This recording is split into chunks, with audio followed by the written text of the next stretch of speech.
2004 సంవత్సరం మాచర్ల నియోజకవర్గంలో ఒక భయానకమైన వాతావరణం ఉంది.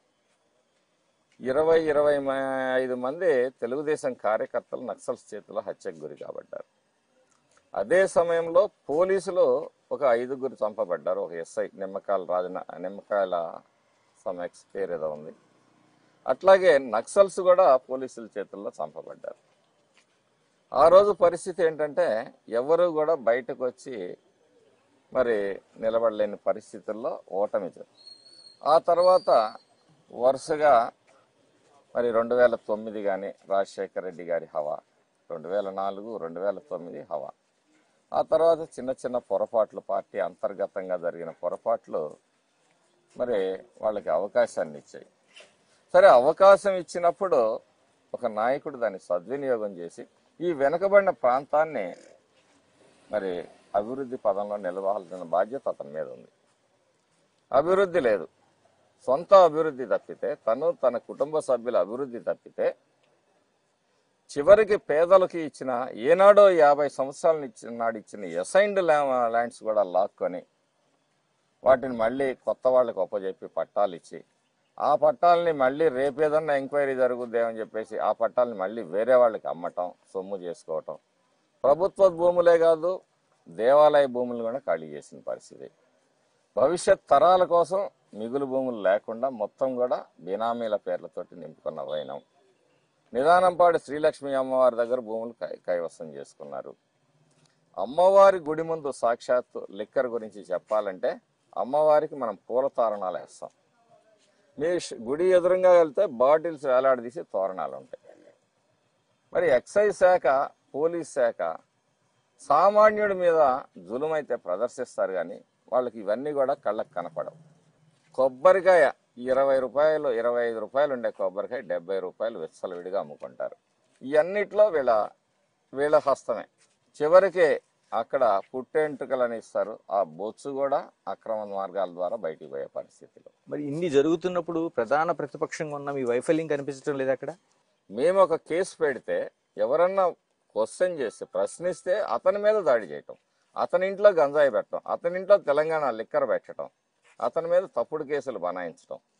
చిన్న గీత కూడా తగలకపోయినా తెలుగుదేశం వైసీపీ వాళ్ళ మధ్య గొడవ, ఏదో ఈత ముళ్ళు గుచ్చుకున్న 307లు కట్టే పరిస్థితిలో పోలీస్ శాఖ వ్యవహరిస్తుంది. ఫిర్యాది ముద్దాయి అవుతున్నాడు, ముద్దాయి ఫిర్యాదు అవుతున్నాడు అక్కడ. కాబట్టి పోలీస్ స్టేషన్కి వెళ్ళి ఎవరన్నా మాకు ఈ అన్యాయం జరిగింది అని చెప్పి పల్నాడులో ప్రజలు చెప్పుకోలేని పరిస్థితి అనమాట. మళ్ళీ ఇది రివర్స్ మనకే తగులుకుంటుందనే భయంతో బతకాల్సి వస్తుంది. మాచర్ల నియోజకవర్గంలో స్వేచ్ఛ లేదు. కనీసం ఒక పేపర్ చూస్తూ సమకాలీన రాజకీయాల గురించి చర్చిద్దామన్నా ఎవరు ఏం మాట వింటారో, ఎవరి నోట్లో నుంచి ఏం ఫిర్యాదు అందుద్దో అని చెప్పి భయంతో రాజకీయాలు కూడా బహిరంగంగా చర్చించలేని దుస్థితి.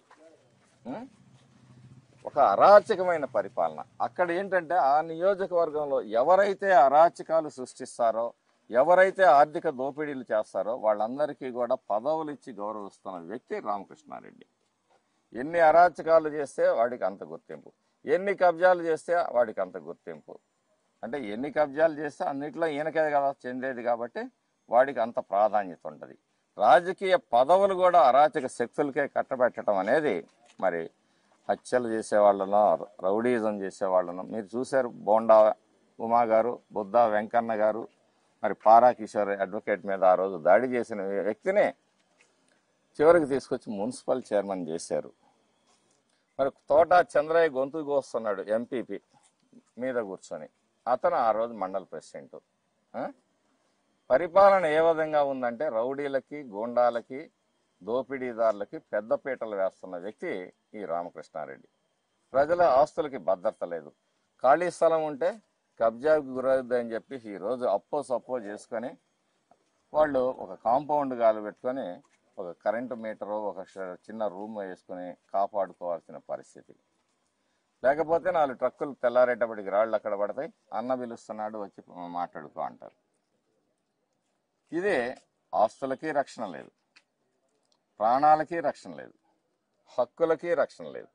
నా కొడుకు ఏదన్నా ఒక ఇన్కమ్ సర్టిఫికెటో, క్యాస్ట్ సర్టిఫికెటో కావాలి అంటే ఈ ఎంఆర్ఓ ఆఫీస్లోనో వెళ్ళు, పోయి ఫలానా వ్యక్తిని తీసుకొని రా, ఫలానా వైసీపీ నాయకుడిని తీసుకొని వస్తే సర్టిఫికేట్. రాజ్యాంగం నాకు ఇచ్చిన హక్కు అది. నా క్యాస్ట్ సర్టిఫికేట్, నా ఇన్కమ్ సర్టిఫికేట్ నేను తీసుకోవడం కోసం కూడా ఇంకొక వ్యక్తిని ఆశ్రయించాలి. ఇలాగ సాగరు పక్కనే ఉంది, తాగునీటికి ఇబ్బంది పడుతున్నారు.